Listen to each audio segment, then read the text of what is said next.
I really firmly believe that a better world is possible. I don't agree that we should that it's not possible, right? Mm-hmm. I don't think it will be easy or that it's like coming tomorrow. But I think that like my other thing is that, okay, worst case scenario, I'm wrong. It never gets better. Then all we have is each other. And the things that I would do to orient myself towards a better world are the things that I would do to orient myself towards caring for the people who are around me.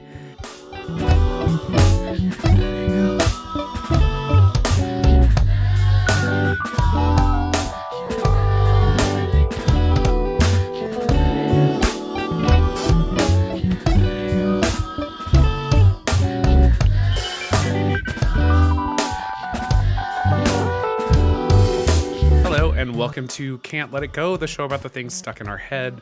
I am Matt. I use he, him pronouns, and yes, I have been sick.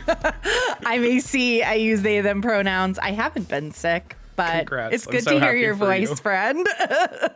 We were talking before. It's been, we think, 5 or 6 weeks since we've recorded. Yeah. And while not a lot has happened in my life, I've mostly sat in the chair in the bedroom for those weeks. I have done a lot of things, and we were trying to figure out nuggets, and we realized maybe we have like 17. Yeah.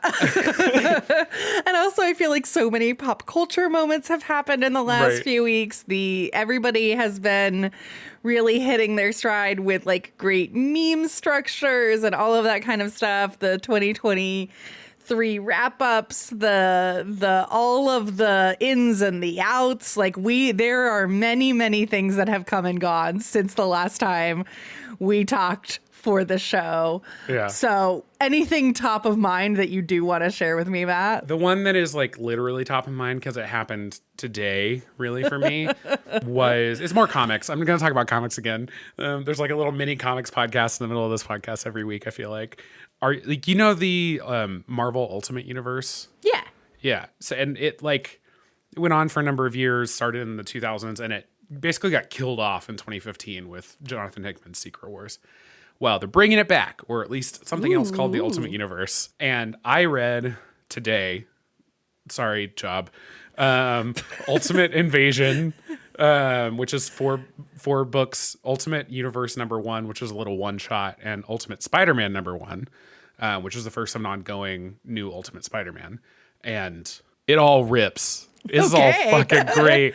Good to and know. I've read a lot of comics while I've been sitting at home and, trying to not move my body. Yeah. And these are some of the best that I have read since the last time that we talked. Ooh, well, that's exciting. This means I can write them down on I have a new section in my planner journal for this year. I use the Hobonichi system, and they have a page of 100 my 100. Write down 100 of something.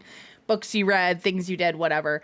And I chose to have it be 100 things people recommended to me. So putting that one down. Yeah, especially Ultimate Spider-Man. And if you don't want to read all the stuff I just said and you just want to pick up a book, I think Ultimate Spider-Man, at least from the #1 that's out so far, is perfectly fine to start with.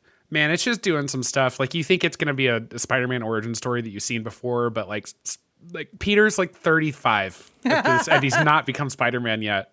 And that has a ton of implications. Yeah. And it rules. That's awesome. Yeah. Love to hear that. What about you? Oh my God.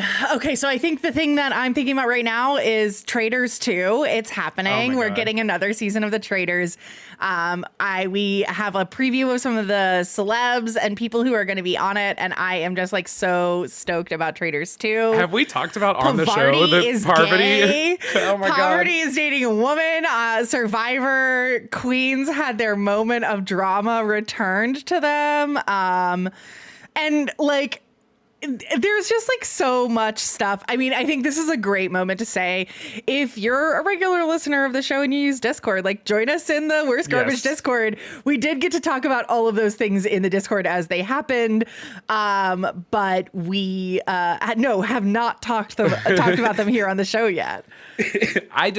I love that Sandra and Parvati are going to be on this season together. Yeah. And then not only that, Parvati's queer. Like, Parvati's gonna be on the second season of the Traitors. To be clear, we didn't say that part. We didn't say that part. Yeah, they're both gonna be on the Traitors together. But also, like, apparently, people in the Discord were saying, like, Parvati, I guess, said some things on Survivor Micronesia that like made it seem like she was kind of being like, actually, this is the situation here, right? And so people had long thought that she was queer for a long time, but she finally was like, literally on Instagram, we're here, we're queer. Yeah, is what she said. Yeah. So a whole moment there. Amazing. I think for the sake of this episode, especially because this is one that is something that I can't stop thinking about, like, so much so that it's something that I've mentioned on the show before. It's something that lives very deep in my brain. I'm ready to jump into the meat of the show. What about you? Let's go for it. All We've right. been talking about this book for forever. Amazing. Okay. So today we are going to be discussing the book Infomocracy by Malka Older. This book was released in 2016, and I believe that I read it for the first time in 2017, and immediately became obsessed with it. I actually don't reread books very often. It's pretty rare for me to like a book enough to reread it. This is one that I have read, I think, 4 or 5 times at this point. It's a fast read. It is the first in a series, so it's called the Centenal Cycle series.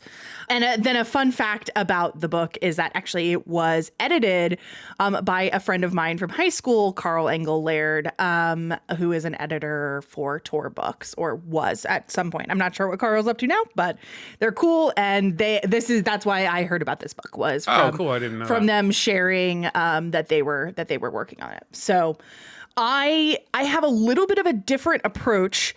In the past, when we've done, episodes about pieces of media and content, we're often trying to kind of convince you, our listener, or convince each other to watch or read or listen to something.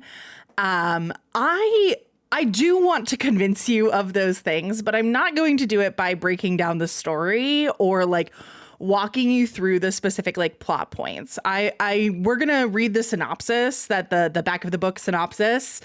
And then I'll give you some like extra little details, but this novel is like really cool to me because first and foremost, it imagines like a near distant future that feels extremely possible to me. And it is one of those speculative fiction books that is maybe science fiction, maybe political fiction, thriller, whatever it is. The way that Malka Older's writing considers the possibilities, like draws from the current system, like potential futures, is just very, very compelling to me. So I am really excited to talk about some of these concepts with you. And as we talk, it will become immediately evident to you why I am obsessed with this book. So with that, Matt, do you want to read the synopsis for us? Sure. So I have to tell the listeners that I texted you. I never remember the name of this book, to the point that like every time I think about it, the word that comes into my head is iconoclast. It is not. It's not called that. It. But yeah. Yeah. Anyway, so this is Infomocracy. Infomocracy. It's been 20 years and 2 election cycles since information, a powerful search engine monopoly, pioneered the switch from warring nation states to global microdemocracy. The corporate coalition party Heritage has won the last 2 elections. With another election on the horizon, the supermajority is in tight contention and everything's on the line. With power comes corruption. For Ken, this is his chance to do right by the idealistic Policy First Party and get a steady job in the big leagues. For Domain, the election represents another staging ground in his ongoing struggle against the Pax Democratica. For Mishima, a dangerous information operative, the whole situation is a puzzle. How do you keep the wheels running on the biggest political experiment of all time when so many have so much to gain? So that's our back of the book jacket, inside of the book jacket synopsis of the novel. This is a book that follows several key players. It is fundamentally a political thriller, right? It's a spy novel, but it is a spy novel, like I said, set in a distant future. I think the back of the book, or some other folks refer to it as like a cyberpunk political thriller, which I think is very funny. The setting for this hinges on two main concepts that I want to talk about with you. One is microdemocracy, and the other is information, which is mentioned in, the synopsis here. And that's proper noun information, like proper noun the internet, right?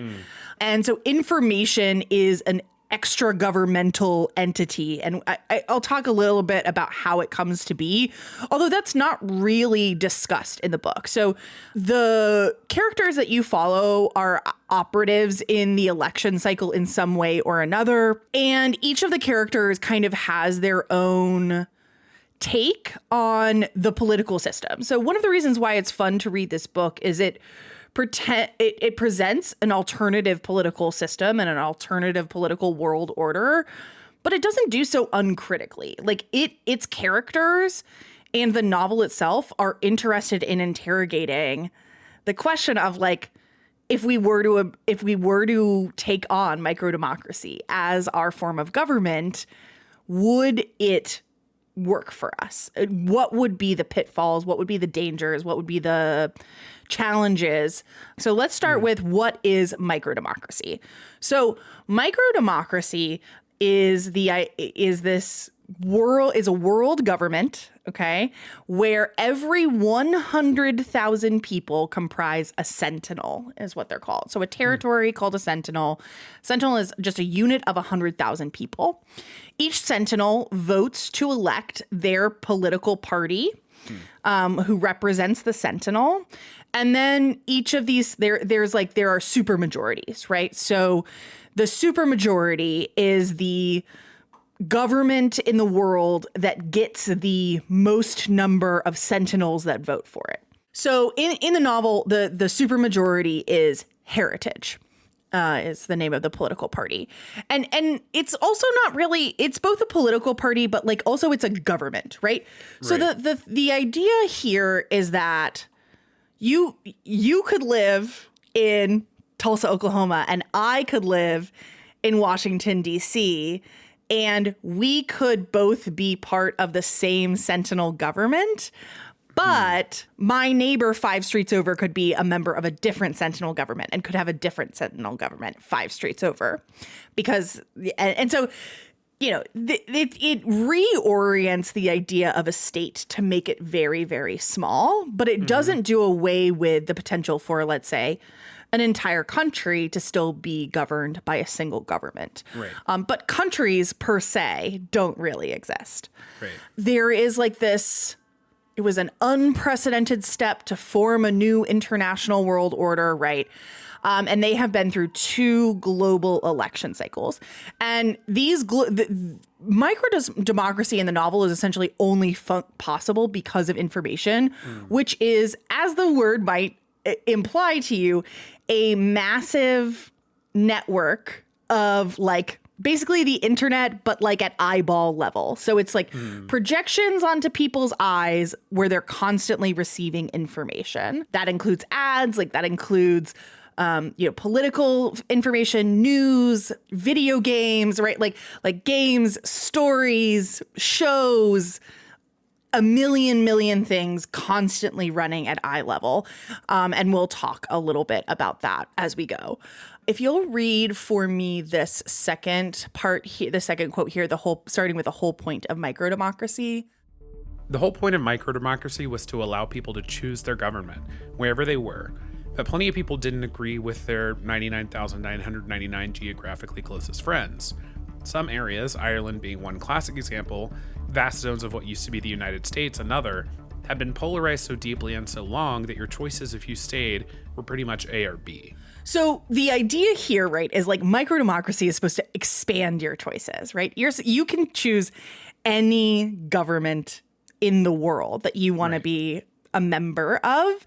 And it requires like a certain level of like breaking down of the functions and the concepts like that we think about when we think about like what makes up an identity or like a government and how our government's organized. So like, let's say there's a specific government that like today, right? Like I can think of maybe they're like LGBTQ safety oriented, right? And it's like Equality Now is whatever, like the nation, the government name, right? If you were able to get 100,000 people in the same physical, like geographic location who all wanted to be governed by that government, right, that would become the government of that area. So these governments are still tied to like a physical plane, but they are also totally separate from it, which I think is so interesting because that is both true for how the world actually is and then like not true for how imperial states want us to see our relationships to like nation states. I don't know if you have any. I don't immediately. So I'm going to be totally honest. The thought that I had when I read that synopsis to you was like, this is something that I can tell that I would love if I put all of myself into it. And I also read this, and if I was reading this and didn't already trust the person delivering it to me, my eyes would completely glaze over. Yeah, that's fair. Okay, so essentially it's like, I actually really love this quote about New York City from the book that really kind of breaks it down for you in a less wonky, like more approachable way, right? Like New York City, on the other hand, has fully embraced microdemocracy. In one way, it's the perfect place for it. A city already divided into boroughs and then neighborhoods of tightly knotted communities. Each is different from the next, as the two countries half a world apart. Right. So part of what this book is trying to reconcile with, that I think is like really salient and interesting, right, is the hyperpolarization and like isolation, right, like growing isolation over time. I think, my impression is reacting to like that experience in the US, right, of that polarization, but that a natural conclusion of that could be that we further niche down government, right? Like that we draw these smaller and smaller boundaries of governance and we change the meaning of democracy to be still globalized, but also hyper local. Yeah. And so it's like it's both ends of the extremes, right? It's a world order government, but it's a world order government where you and your closest 100,000 neighbors are the only people governed by the government that you are part of. Right. I mean, I do understand the concept of like I have more in common with like a TikTok teen than I do like my next door neighbor. Yeah. Right. And that like that person, I might choose a similar government. I think the part that like breaks my brain is, and this is because we live in a nation state, like based society that's like, it's hard for me to both divorce that from the idea of place and also maintain it in some way. Like it's figuring out like where that boundary is. And in this fiction, right, I don't quite know. Maybe that's the part that I don't have, is I just haven't read the book. So I don't know how that breaks down and like where it is tied to place and when it's not. So this is like actually I think part of the philosophical like question of the book, right? Is like this proposes a world order where part of what's also fundamentally true about it is like that there are very open borders, right? Borders are, well, as long as the states that have that govern the spaces want their borders to be open, they are very open. There are some states that are, posited in the book that have very restrictive immigration policies, but those are fewer and further between because the system fundamentally relies on like that open border system. And like, I don't know, are you of the millennial persuasion of the let's all pool our money, buy a house in the middle of nowhere and talk to no one else other than, our 10 best friends. I have definitely been in that place before. Shout out to several of you who are listening to the show right now that I used to talk about doing this with in college. Like, I just want to run off and live in a queer commune in the middle of nowhere with my 100,000 closest friends who definitely all agree with me, right? Like, that's, I think, like, some of where this is coming from, right? Like, this desire for like-minded community, right? And, like, I think that it's a concept that's expressed by different people in different ways. There's a version of this which is like a nostalgia for the past, right? A nostalgia for when we used to be closer to each other and we used to, break down barriers in that way. And this essentially is running the concept of globalization to its full thought and end here of like, and the way that we build more connection is by actually completely obliterating all of these things. And like, it's also worth saying that in the book, they're like, yeah, that doesn't really exist in the US, right? Like you're either a Democrat or you're a Republican in the US. And that's still how the US is structured, other than some small enclaves. I was going to say, I find it so difficult for that to exist in my brain because like, I don't know, say tomorrow, right, this fiction were to happen in real life. Who are the 99,999 people that I would get paired up against? Mm-hmm. And like, even if government is and societal order is not tied to place, I have to be. Yeah. Because I still need to, at that point, if I am that closely tied, like I do operate within a governmental structure with the people in my neighborhood. Mm-hmm. That is a reality, right? But if that becomes as important as the nation state, I'm already thinking about moving for political reasons, but that becomes a lot more like active. Yeah. Right? At the very least, I've got to go move to downtown Tulsa. Right? Yeah. Like that's at the very least what comes to my mind in that world. Yeah. Because it is a political thriller, right? And because it doesn't like introduce a system to you and then take that system at face value, right? That's part of the narrative of like, is there civil unrest happening here? Are there clashes? Are there clashes between states? Are there clashes between different governmental supporters within states, right? Like it is also more, like this sort of pseudo imperial, like it's not imperial, but it is thinking about things in almost like an imperial way of like my government that is the government for this district, right? Or this city or this neighborhood Centenal is half a world away, right? It is imperial in that way, but information connects them all. So it's like instantaneous. There's no like lag in time between communication or information sharing. So it doesn't, it does and it doesn't, right? Some of the intrigue of the book is that like there are attacks on information. There is, a big plot point in the book is there's an earthquake that knocks out all communications for a certain amount of time. And that creates chaos and challenges and disruption, right?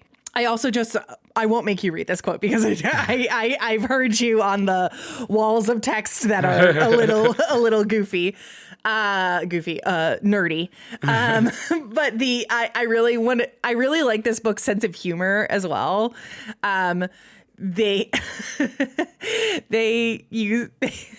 Sorry, I was just laughing at this.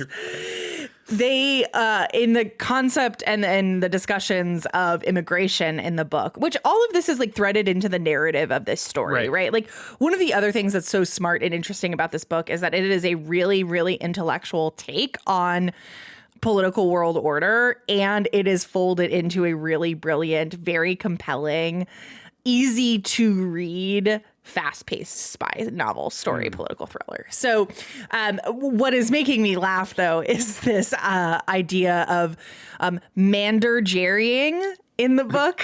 They say some journalists 2 decades ago dubbed the process of opening the borders and governments pulling in like-minded people as mander-jerrying, although it is also known as reverse osmosis because it results in greater concentrations of like-minded and on occasion racially or ethnically alike constituents.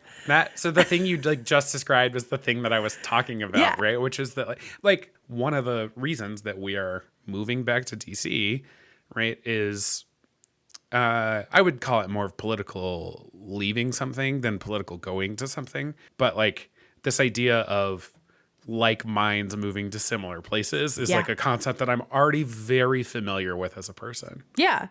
And I think, like, again, one of the things that's really interesting and successful about this book is it's playing on things that are already true, right? It is building on things that we already do and things that people are interested in doing, right? And I think, like, it's very, very interesting to me that this book came out in 2016. And sure, it has always been true that people will move for like political safety or asylum or whatever.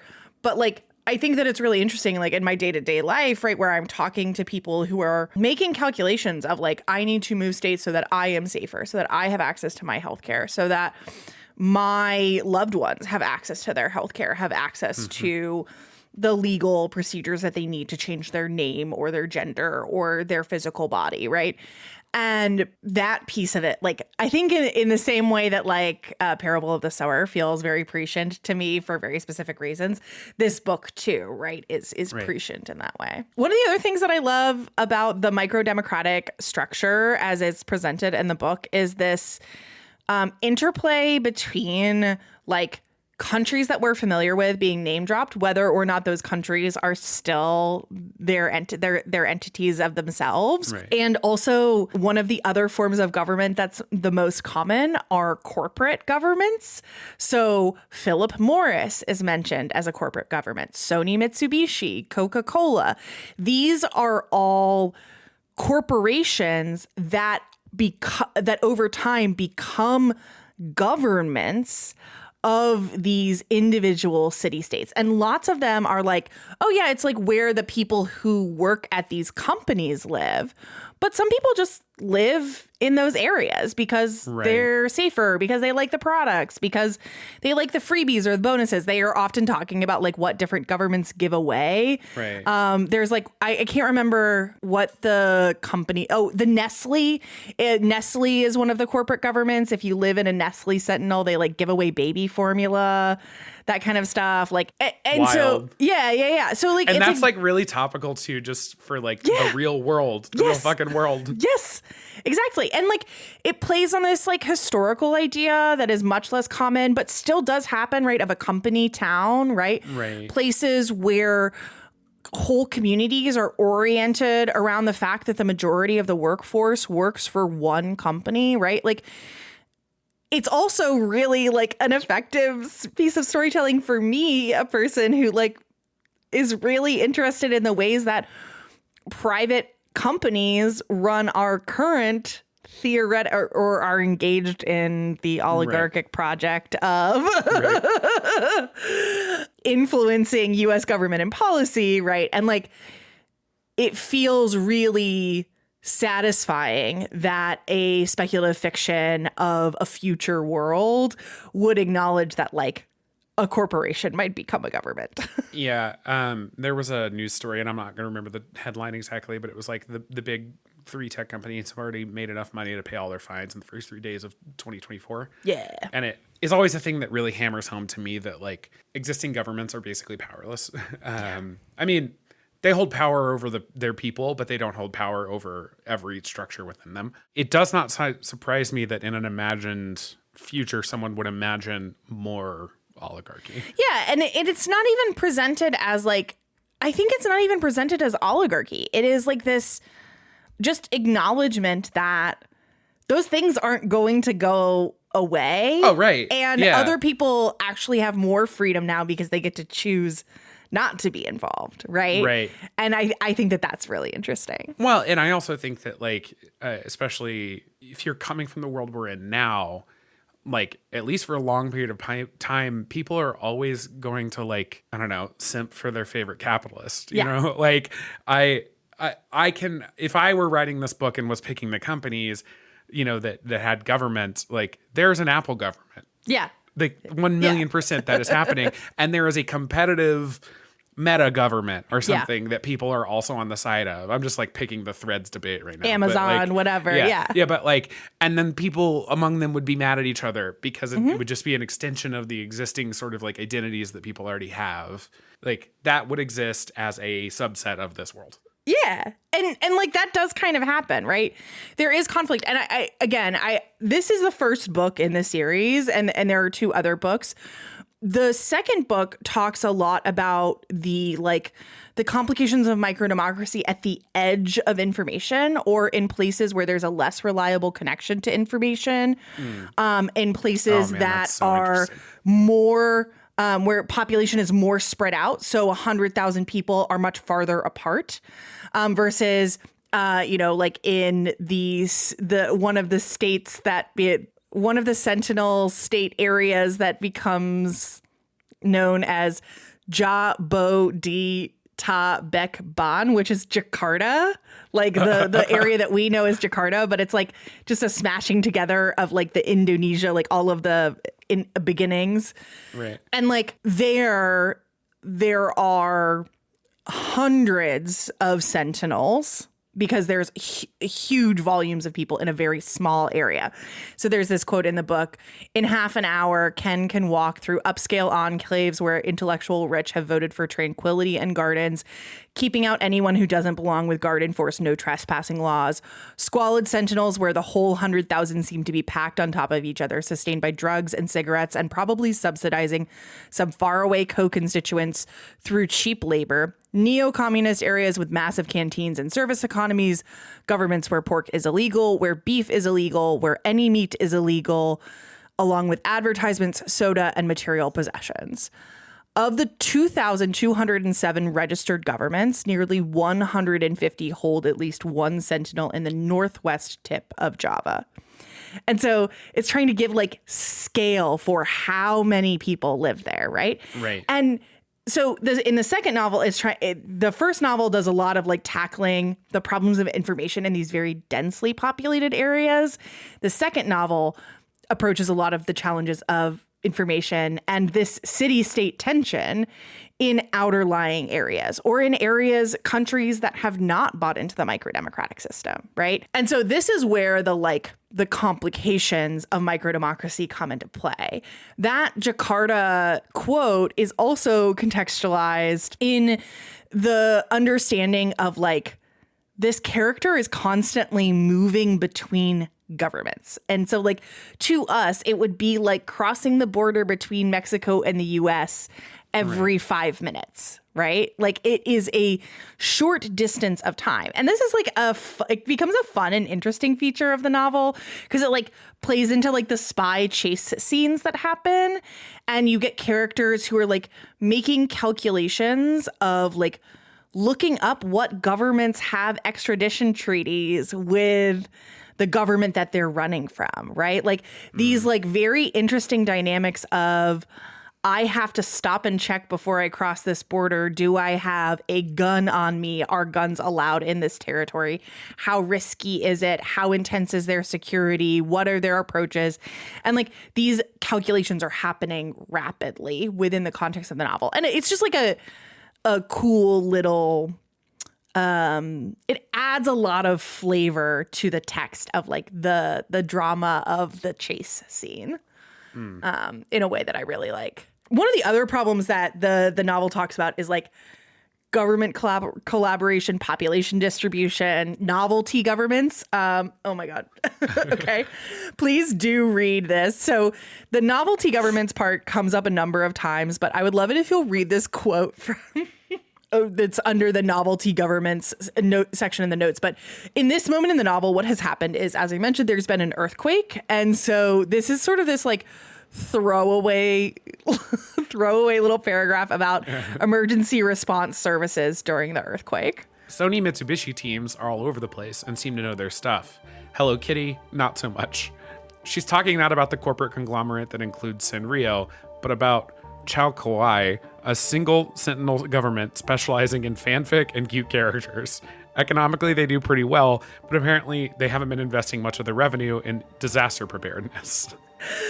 So this is one of the other things that's like this funny, it's funny in this context, but it's also actually like kind of sad and stressful, right? Right. The idea is like there's been this massive earthquake in Tokyo, and there are people who really need emergency services, but their government didn't invest in those things because the people who created that government like weren't interested in that, right?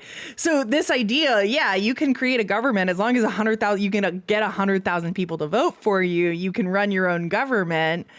Maybe seems like an easy concept, but it's like this. There are real consequences. The novel doesn't hesitate to point out that there are real consequences when these, kind of like smaller micro governments cannot, when micro governments can't fulfill the things that they need to do to provide municipal services or to provide like essential things to the people in their city states. Yeah. It's interesting. You have this quote about public transport and subways. And it's like something I was thinking about. I was thinking generally like in this world, how social services and also just like general services work. Yeah. I am not a person who could write speculative fiction because I would be like, how would that work? And then I'd sit here and be like, I don't fucking know. Yeah. Yeah. So that's that government collaboration part, right? Like this quote is talking about in New York City, how does the subway run in New York City? Because it crosses through so many Sentinels on a regular basis. And essentially this book says like, well, the Sentinels where the government doesn't pay in for the tax, then the subway doesn't stop there, but it does run through there, right?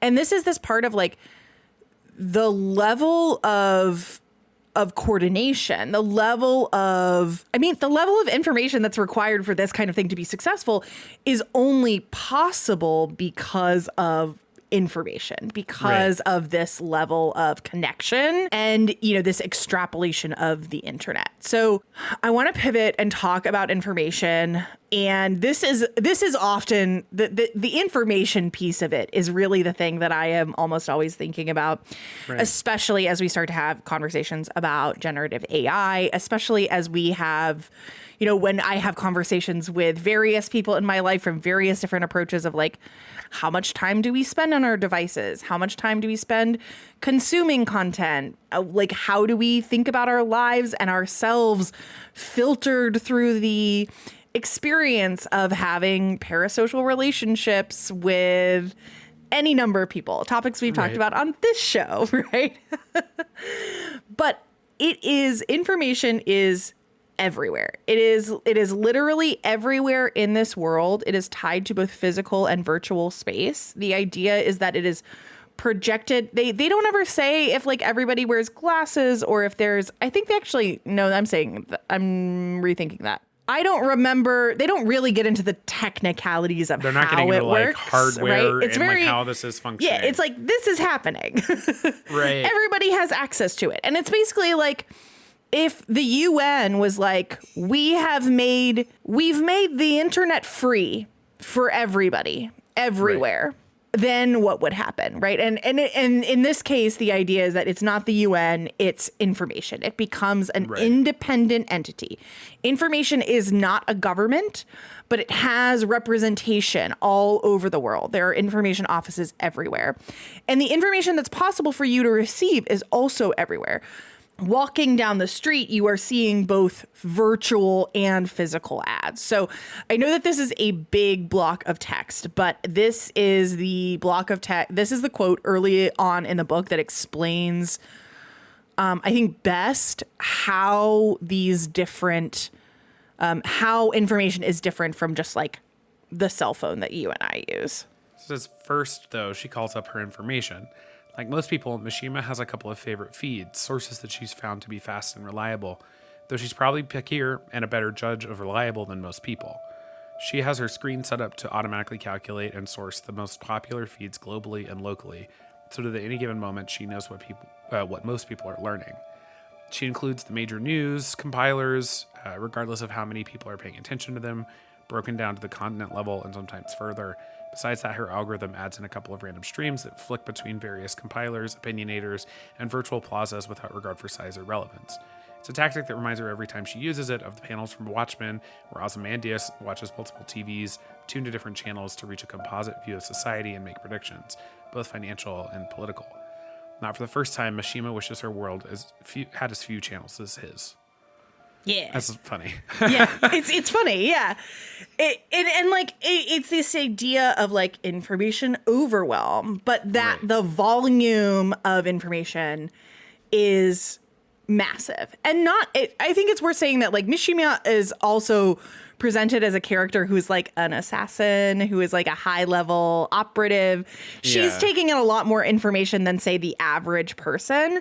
But that kind of algorithmic compilation of what kind of news you want to access is something that is possible, right? And the difference here is that it's expressing that like she has more agency, right, in setting that algorithm herself and in influencing what it is she sees. And like this comes up over and over again in the book, that like people have in the same way now, right, that like people talk about like, oh, you're talking to an echo chamber. You're only seeing the things that your algorithm knows that you want to see, right? This implies like a little bit more choice and a little bit more agency, and like you are able to tell the algorithm what you want to see, and that is what it gives you. But it feels easy to see this as the future that we're walking toward, you know? Yeah, it's funny.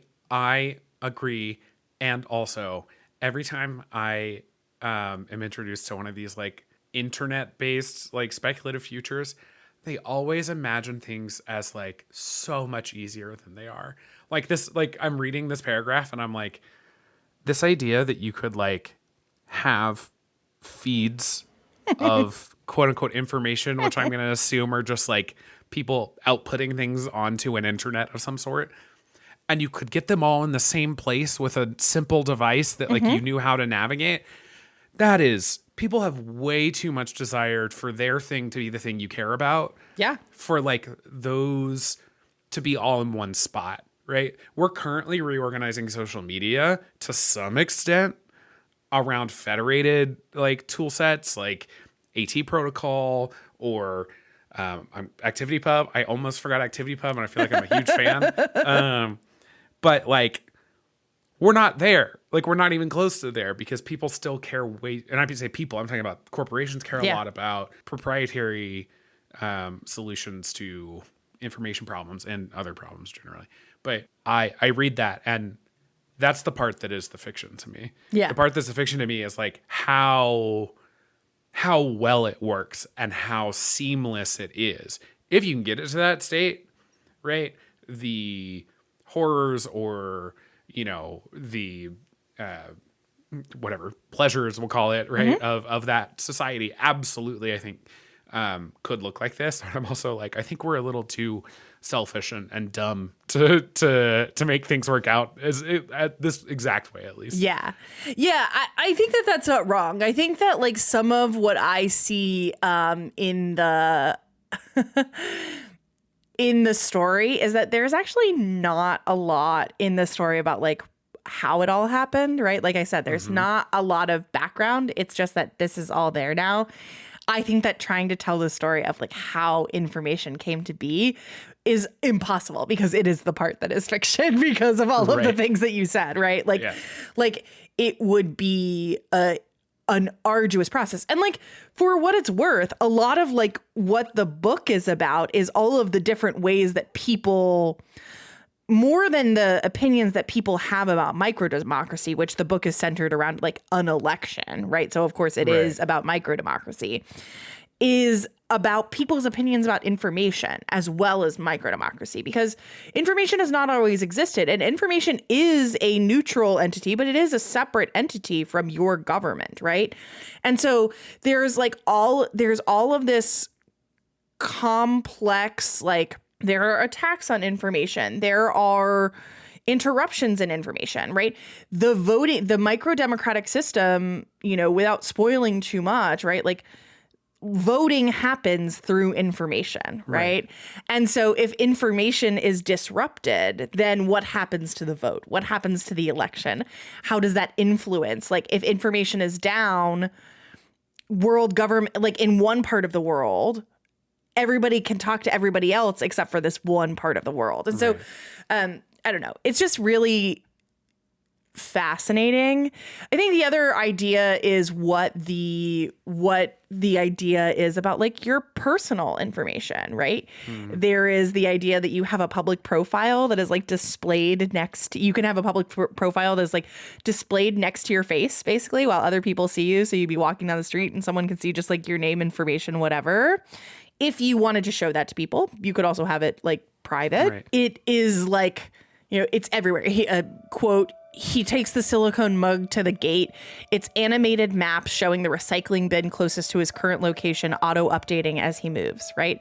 So it's like from everything as simple as where can I throw this coffee cup away to the most complicated questions of moving across the world, of information happening from the other side of the world, like of all of these things. It's also worth noting that like they basically envision a system where like there are translators, so everything is automatically translated. We're all living in Doctor Who under the spell of the TARDIS. We can all understand each other perfectly, and that is also an essential part of the system, right? Like, if you are organizing the world based on like-minded people living close to like-minded people, and the fact that those like-minded people might not be from the same country, those like-minded people then do not speak the same language. Right. And so it's not envisioning a world where everyone has become multilingual or there's a universal language, but instead a like fictional translator function.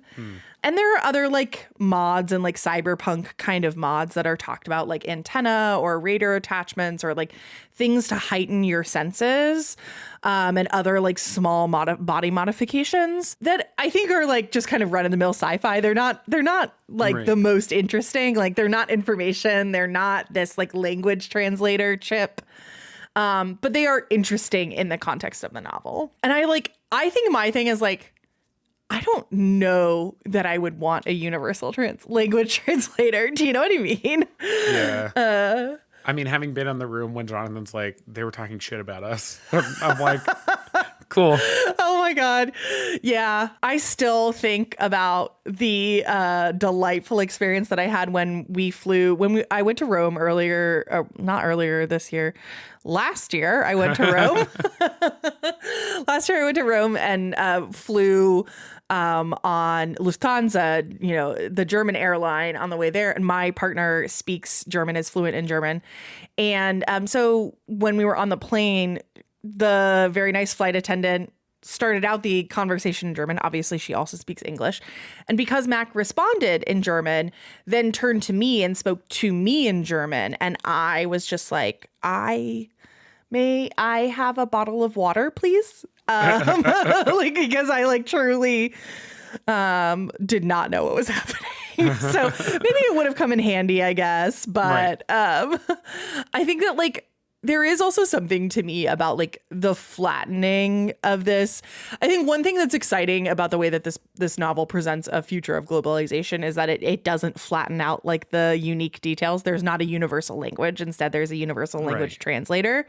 But I do feel curious about, does a universal language translator mean then that people aren't learning each other's languages? And how does that shape your relationship to understanding? Because there's a million things about translators and can the translator accurately translate AC, concepts? I have information for you. Oh boy. There's this game. By the way, I texted AC an intrusive thought recently and said, intrusive thought for you. Can't put it down. It's a segment within the show. Can't let it go about video games. So this is your can't put it down moment. When we finally get cool enough to have a Patreon or whatever, it'll be our subscriber only episodes. Maybe then. There's this game called Chants of Sennaar that came out last year. One of the things I did while I was not quite bedridden over the holidays was play Chants of Sennaar. And it is a game about translation. Ooh. You are dropped into a world where you see symbols, you don't know what they mean, and you are required to figure out this language so that you can move to the next area. Oh, kind of like Tunic. Very similar, yes, but not as hard to translate. Tunic is so hard. And also, it's required for the game, whereas Tunic, you're not required to do the language translation. I mean, you show up and there's like a people, and you kind of see the things that they value, and that tells you, for example, what that language might be trying to say with that symbol. But that's going to be different. The words that the next society that you see is going to focus on is going to be based on the things that that society values, right? And so you end up learning 5 languages in this game, but the thing that was really cool to me was how those languages were shaped by the things that the societies that created them valued, right? Like the 4th society that you run into is one built around scientific discovery, right? So they have words for like certain metals, which is something you've never seen in any of the other languages. There's a society of, I don't want to like spoil one of the words, but it's a very violent society. And that language is going to be very different than the society that's more religious, or the society that's more focused on aesthetics and art, right? And it's the ways that those societies talk to each other is interesting too.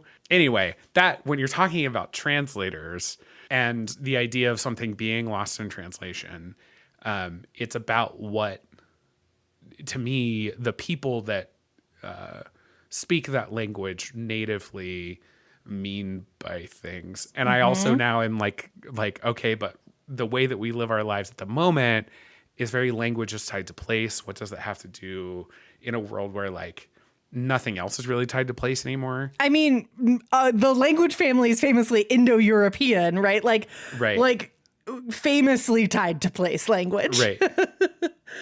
And yeah, I think it's like what does it mean if you, I think there's a part that I put into the notes of the book where they talk about like Qatar and the country of Qatar, and like the Qatar is not part of the microdemocracy, and that like foreign nationals who live in Qatar like vote in their home Sentinel. So they don't vote in the Sentinel that they live in. They vote in their home Sentinel because Qatar doesn't like consider them to be citizens or whatever, or Sentinel members. So like it's also not necessarily where you live. Anyway, what was I saying? I think about, if it's not fully participating, how does that influence the people who move there or who migrate there, or like who are part of a different culture, and like what cultural exchange is created and lost through that transitory structure. So the majority of the book takes place in the Eastern Hemisphere. There are mentions of the United States and South America. I guess they go to Cartagena. They go to South America. It's primarily just that it doesn't take place in North America, right? It really centers characters and individuals who are primarily from like East Asian backgrounds, primarily Japanese and Korean backgrounds, and so it's a really cool. Also, because it takes this like focus off of the Western Hemisphere and the focus on the West and how the West would handle these things, right? It is really centered on these non-Western countries, nation states, city states. I don't know what the word, Sentinels. Yeah. Non-Western Sentinels. And like the ways that they deal with disaster and disruption. And it's different. It's very, very interesting. I actually am realizing that mostly I'm just talking to distract myself from talking about translation and linguistics because I would get too excited. You got to play Chants of Sennaar. That game, you're getting a mini review of this game, which is that the ending, I felt a little, I said to friends that it felt a little bit like the video game equivalent of a coexist sticker. Oh. And there's nothing bad about that. It's just not a meaningful message. Yeah. That's like 10 seconds in a game that is 9 hours long, and the other 9 hours was incredible. Right? Yeah. So. Okay. Let's say there's a world where something like information exists. Like, are you into that? Do you want that? Like, is that like, I think there's a real question that the series does ask, like, is that amount of information a responsible thing for people to consume, you know? So I feel like my 20s were about me getting comfortable with the fact that that like technology could be bad. I mean, you know me. I'm the guy, the early adopter of everything. I have had a face computer before. Yeah, I was like, listener, Matt's about to talk about when he had Google Glass. It's in my closet. I still have it. They don't work anymore because that's what happens to technology. I am a much bigger skeptic now than when I got Google Glass. Yeah. I still consider myself to be an early adopter, right? Yeah. The thing that makes me hesitant for this stuff is, sorry to bring up Hank Green again. I know he's also not the only person talking about this. Hank has talked about like the speed of information, right? And how we are not ready to be communicating as fast as we already are. Yeah. So this idea of information we joke about information being at the speed of thought. It's not right now. But this idea that like it inches closer and closer to that is a little terrifying to me. Did you listen to Limetown? No. The podcast Limetown? I don't know that I recommend it anymore, but back in the day, it's this like fiction, a speculative fiction podcast about a bunch of things, but mostly this like scientific city that kind of got erased off the face of the planet and everyone in it disappeared. And it's kind of like a pretend serial type show, but then it's a Welcome to Night Vale vibe. Yeah. But you find out the things they were working on there were about like telepathy, essentially. That's oversimplifying, but that's basically what it was. But some of the things it's talking about, especially in its second season, which I very much don't recommend, but some of the things that I found interesting about it were the ways that kind of processing and sharing of information that quickly loses its ability to go through like really natural filters that make life with other people more difficult to live. Yeah. Right. There's this whole story, and I'm just fully going to spoil this episode, but whole story in their second season about like people living on this oil barge, essentially, and there being a whole group of children there, and them having these rumors of this essentially monster that scared each other, right? Or whatnot, that turned into something more real in their heads than it was in reality, and actually turned into a disaster. So to answer the question more directly, when I think about the things that scare me about this, it's not there's a chip in my head thing or whatever it is. Yeah, whatever. I don't know. You know, it's what does it do to my relationships to other people to be able to have information accessed that quickly? I'm going through all of the hits right now, but when I also think about that quick access to information, I think of like telepathy in the X-Men Hellfire Gala events. That's how they vote for their leaders, their X-Men every year right now, is through telepathic votes. They form entire campaigns in 30 seconds just through sharing emotions with each other, right? And it's an idealistic, very comic book way of looking at it. And so I definitely, even when you're talking about like participating in democracy, right? Yeah. This idea that like that speed of information enables those kinds of things, that is really fucking rad, frankly, right? Like I realize it's kind of passe to be idealistic about government at the moment, but like the idea that I could participate in my community with very little effort, right, is really cool. Yeah. Now that said, one thing that we didn't talk about was you talked about rural areas and you talked about places getting cut off.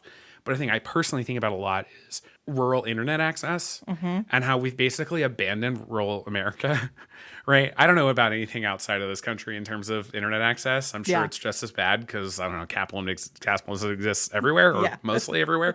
But in a world like this, I would be really, like, I'm already really concerned for people that are cut off from information. But like in a world where information capital I exists, I'm extremely concerned for those people. Yeah. Right. Yeah, and I think the like I said, the second book really touches on those themes. And I think that it's something that also isn't not present here. There are moments where all of the characters seek out specific like quiet to be able to do certain things or to feel like they're not being watched or surveilled, right? There is something, it's not portrayed as quite sinister, right? But there is also like a certain awareness that happens for all of these characters about how much information they are taking in, what is available to them, and then specifically for them, like what happens when it goes away, right? Like a lot of without, it's not too far into the book. I won't spoil the like main political thriller aspect of it because I do think it's worth reading and fun to read. It has a really good payoff. But like the earthquake that happens relatively early on in the book, part of the problem is like people use their information to pay for everything, right? So I mean, this is like a problem that would already exist today, right? I think maybe $5 in cash in my home, right? And like I don't carry like most people, I don't carry cash. Right. And what happens? The internet goes down tomorrow. How am I paying for goods and services? How am I paying for groceries or whatever, right? The book, talks about like without the internet or without the information, in this moment of disaster, people are trying to get food. They are trying to get somewhere safe, somewhere warm. And so like, is it looting?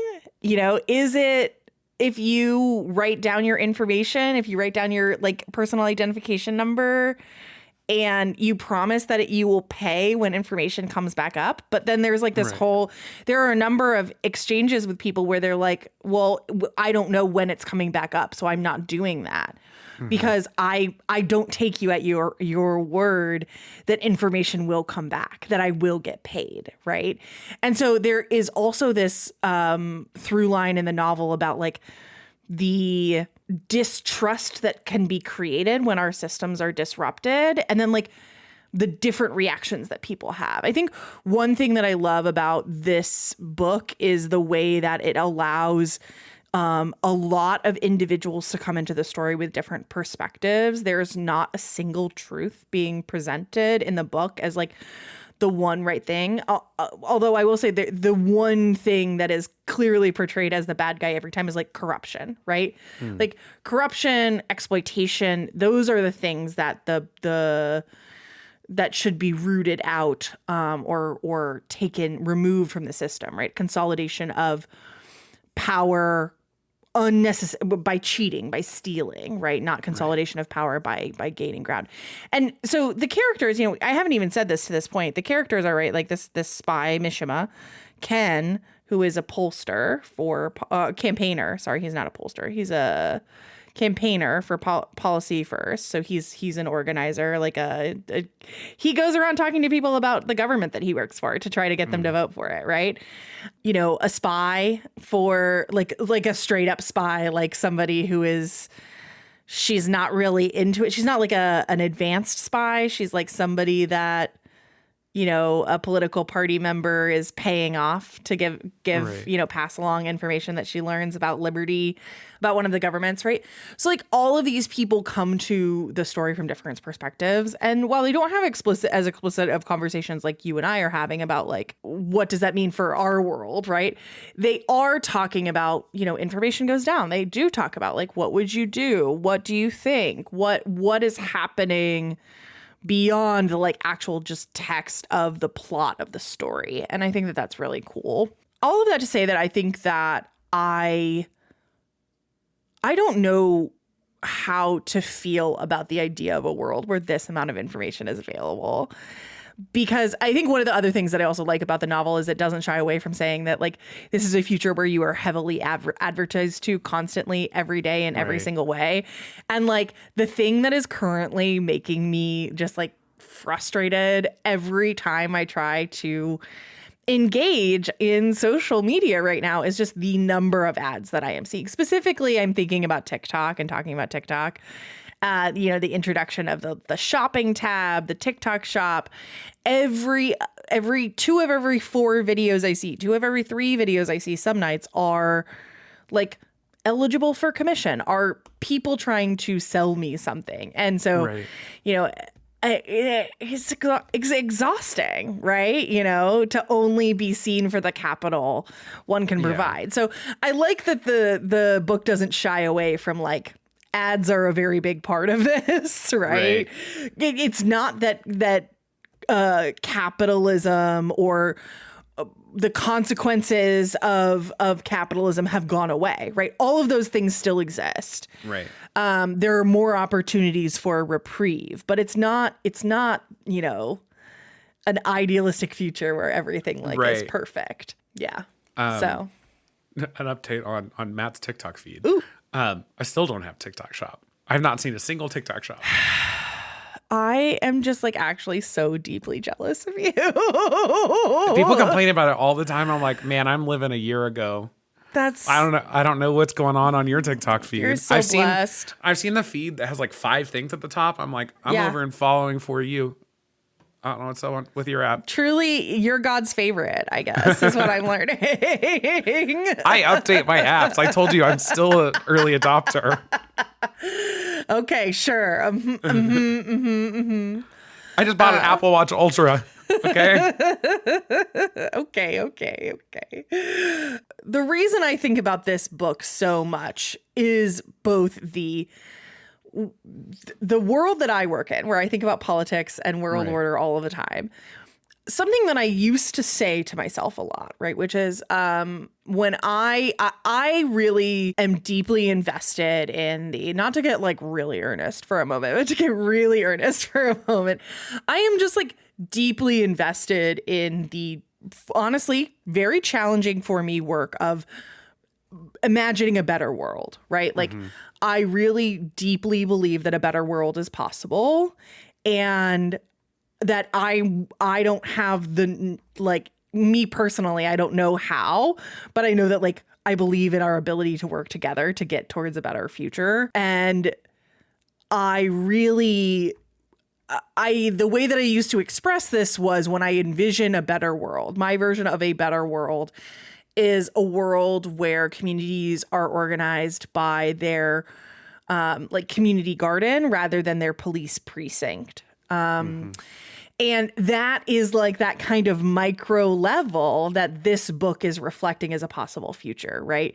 That your neighborhood is the people that you think about the most, and therefore is who you are governed alongside.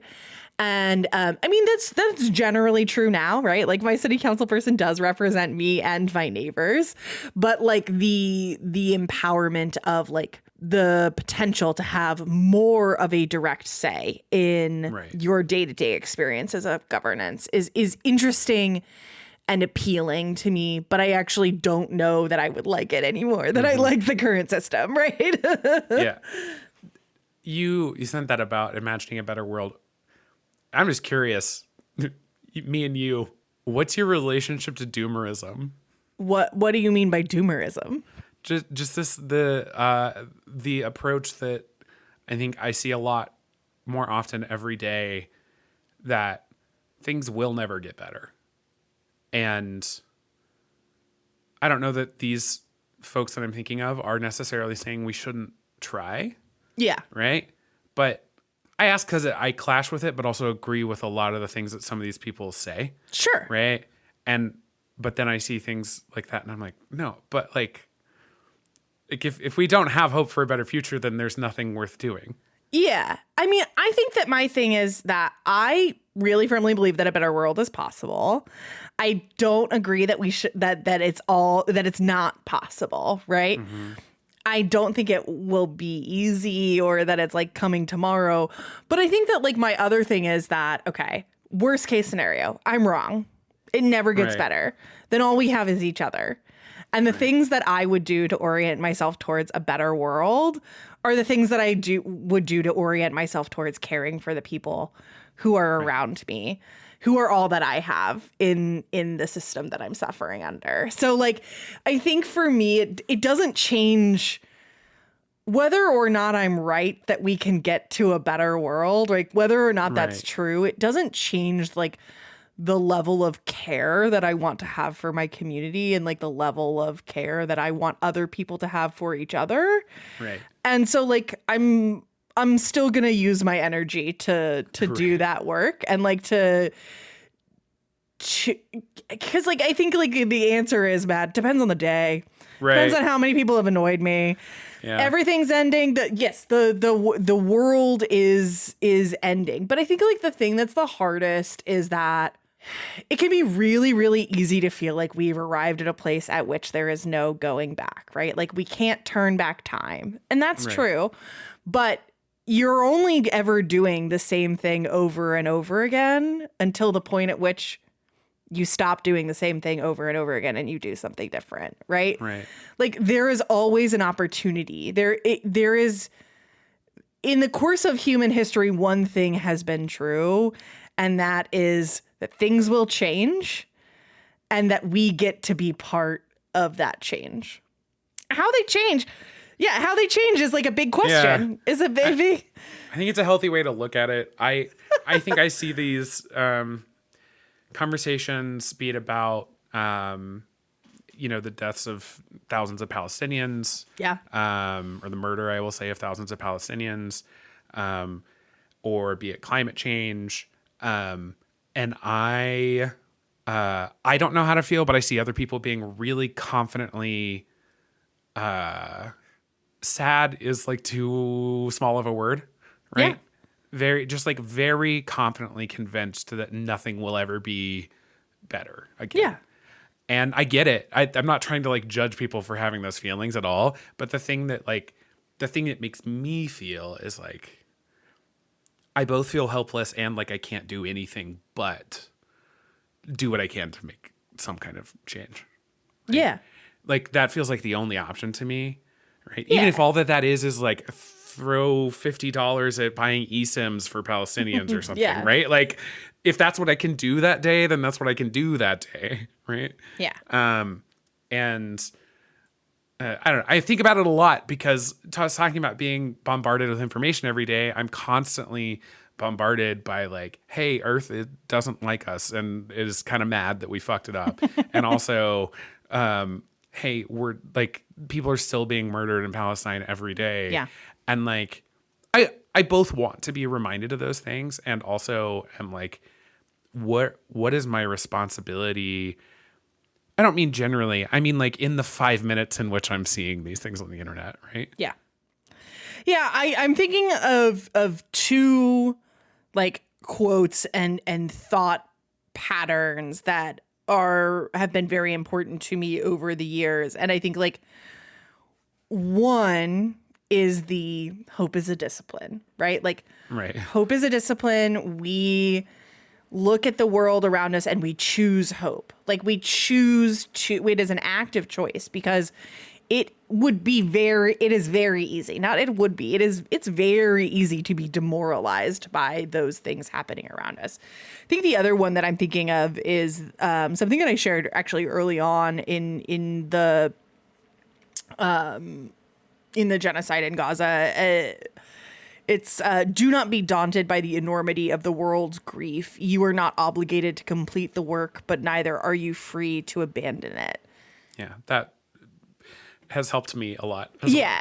And it's this concept of like, I mean, what I was saying a moment ago, right? All we have is each other. And if all that we have is each other, then we can all be in the work together. And none of us holds it alone, right? We can't set it down. We can't walk away from it, but we can be part of it. We are part of it. Right. And so I don't know.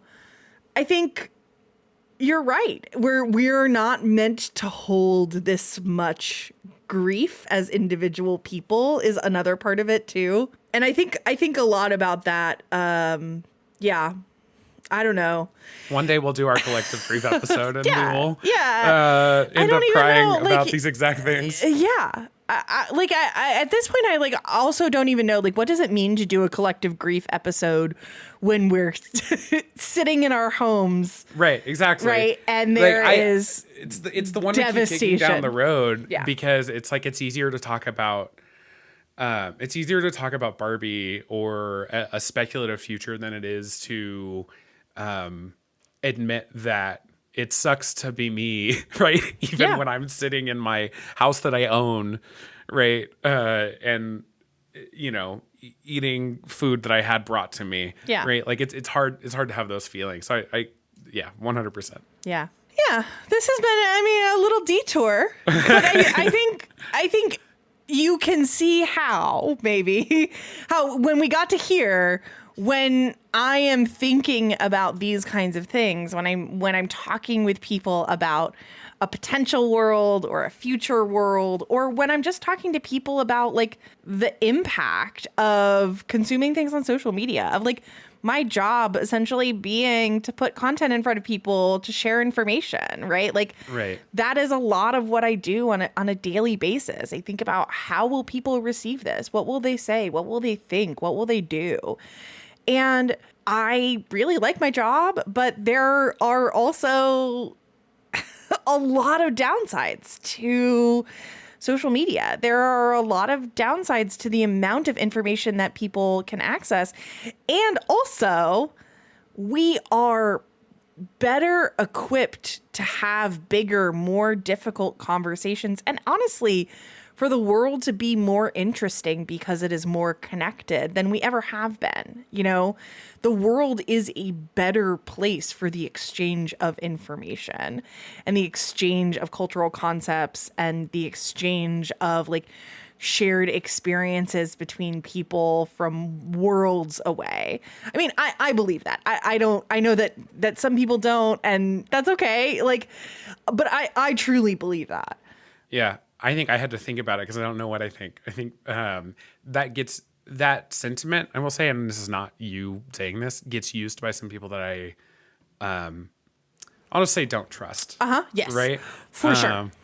And to say things about quote unquote intellectual diversity as compared to actual diversity, right? But I also like there's a nugget in there that feels right to me, that like it is good. It is good that I know what is going on, on the literal opposite side of the globe. It's good that I have that perspective, even in the small ways that I do. That feels right to me. Yeah. I think that there is two, like, the nugget that lives in there for me too is like the information and access to accurate information is the cornerstone of destabilizing empire, right? Is the fundamental way that we succeed at undoing the long-term project of capitalism, right? Is the exchange of ideas. And I think it's also hard to say, like, the thing that gave me pause when I say I believe that the exchange of culture, like, I believe that cultural exchange is fundamentally good, is like, and also the cultural exchange that we experience is fundamentally founded on legacy and history of empire destruction and genocide that is bad. And so, to go like to kind of start to bring us back to the book here, one of the things that I think that I like about this book and the way that it speculates a future is that it doesn't create a fake Coca-Cola. It is, for me, an honest assessment of a possible future because of the ways that it acknowledges, like, capitalism, corporatism, and the additional, like, pieces of destruction and manipulation, right? Because fundamentally, there is a story about manipulation, exploitation, cheating, all of disruption, all of these things. I don't know. Revolution is what we've got. Let's fucking go. Quick question about the book. Yeah. Do they get into disinfo and misinfo? Oh yes. Oh yes. Yeah. It was mentioned a little bit in the quote about what information is that we read when Mishima says sources that she's found to be fast and reliable, although she's probably both a picker and better judge of reliable than most people, right? Got it. So there is actually like a whole undercurrent of misinformation and disinformation, and that becomes a very big plot point the way that misinformation and disinformation becomes a key part of this story feels really true, and especially prescient for when it was published, in 2016. Again, it centers around an election, so you can draw your own conclusions about what kind of misinformation and disinformation stories come up. But it is a big part of it, right? And it feels relatable to me in that way, unfortunately. Yeah, that bothers me in real life every day. Yeah. Well, I mean, Matt, this book is one that I think the first time I read it, I didn't expect it to be. It's not like the Great American Novel. It's not, right. I think that it's extremely good writing, but it's not like, Proust or whatever. It's a cyberpunk spy novel, Right. Political thriller, whatever. But it has just these deep ideas and deep thoughts about the world that I find to be compelling, that I'm reminded of often when I'm discussing, having a philosophical conversation with friends. And I think that it's worth reading. I hope that you read it, but if you don't, I hope you enjoyed today's conversation, I did. I don't know that I'll read it right away. I want to start the Murderbot stuff because I've heard good things. I just want to call out the first book is called Infomocracy. Mm-hmm. Second book is called Null States. And the last one is State Tectonics. This is the Sentinel cycle. Yes. If people are looking for them. I looked out, and apparently they came out 3 years in a row. Yes. Which is wild. Yeah. Super cool for the people that were reading them as they came out. Yeah. Yes. It was great. Yeah. Well, that is Infomocracy. AC, where can people find you on the internet? You can find me on the internet at acfachi.com. Wow. Great website. I've been to that website. It's pretty cool. Whoa. You can find me at matthorton.live. I'm working on one of my first videos of the year, so nice. That'll be up there and on YouTube, and the links are all there. You know where they are. Yeah. You can find our show at can'tletitgo.gay, and you can find us on Instagram, Threads, and TikTok at can'tletitgo.gay. Thank you to The Worst Garbage for having us. We love y'all. Yeah. You can find The Worst Garbage and all the shows on the network at theworstgarbage.online. Heads up, I've been catching up on my shame backlog of Frog of the Week. It is so good. I love Frog of the Week. If you've never listened to Frog of the Week, I recommend the Greenhouse Frog episode. It's incredible. My journal theme, my stickers on the outside of my journal this year is frogs, and so they're really cute. I'm very excited to keep growing my frog knowledge so that I can become known as a frog facts person instead of a bird facts person, because apparently somehow that's a reputation I've built for myself. You should join us, like AC said earlier, in the Can't Let It Go channel in the TWG Discord. Yeah.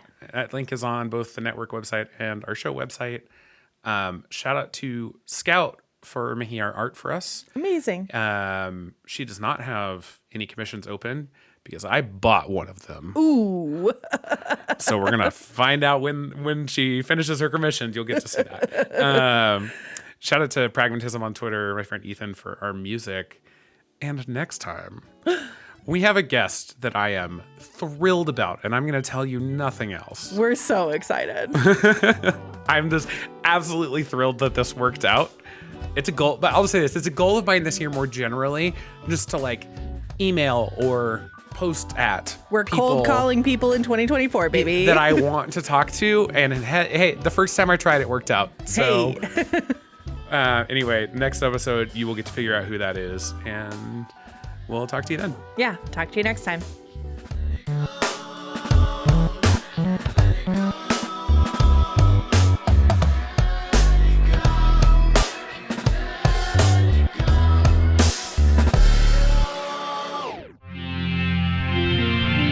TWG, the worst garbage.